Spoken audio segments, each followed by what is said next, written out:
Assalamualaikum warahmatullahi wabarakatuh. Hari ini kita akan belajar IPAS, Ilmu Pengetahuan Alam dan Sosial, yaitu dengan tema membangun masyarakat yang beradab. Norma dalam adat istiadat di Indonesia. Istilah norma kerap disandingkan dengan istilah adat istiadat. Keduanya sama-sama berkaitan dengan aturan di tengah masyarakat.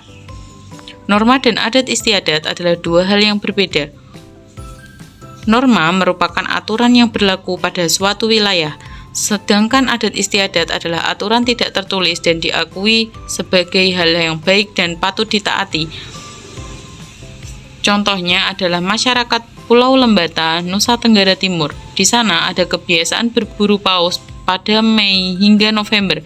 Kegiatan ini telah berlangsung sejak ratusan tahun lalu dan menjadi bagian dari upaya masyarakat tradisional untuk memenuhi kebutuhan protein warganya. Selanjutnya, ada pun peraturan yang dapat diartikan sebagai tatanan atau petunjuk kaidah dan ketentuan yang dibuat untuk mengatur suatu hal.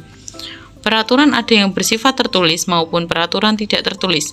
Berdasarkan proses penetapannya, peraturan ada yang dibuat berdasarkan kesepakatan bersama, namun ada juga peraturan yang dibuat berdasarkan keputusan seseorang yang memiliki wewenang. Selanjutnya adalah contoh peraturan tertulis dan peraturan tidak tertulis. Contoh dari peraturan tertulis yaitu mematuhi rambu-rambu lalu lintas, membayar pajak tepat waktu, menggunakan helm saat berkendara, memiliki SIM dan STNK ketika ingin mengendarai kendaraan bermotor, dan siswa harus berseragam sesuai dengan ketentuan sekolah.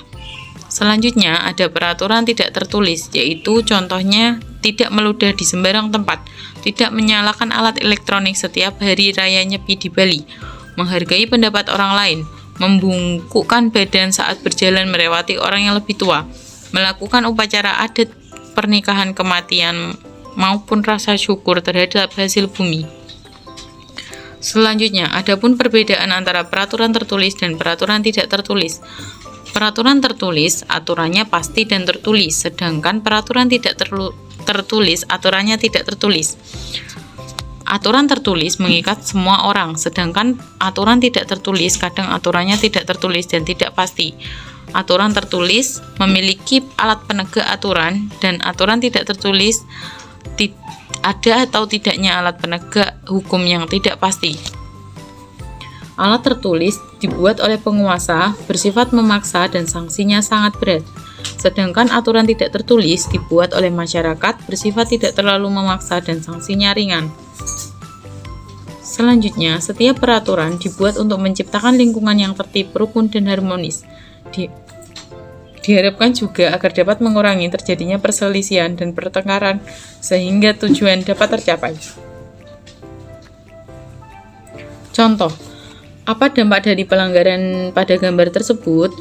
Di situ ada gambar seorang yang tidak mematuhi peraturan lalu lintas, yaitu dengan berbonceng 3.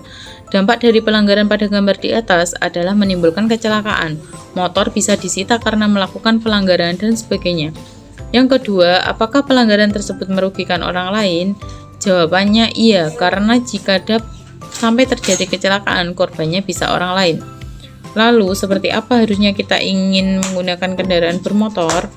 Jika kita ingin menggunakan kendaraan bermotor, maka harus sesuai dengan unsur yang diwajibkan, memiliki SIM dan STNK, menggunakan helm, menggunakan perlengkapan berkendara seperti jaket dan sarung tangan, dan mematuhi aturan lalu lintas.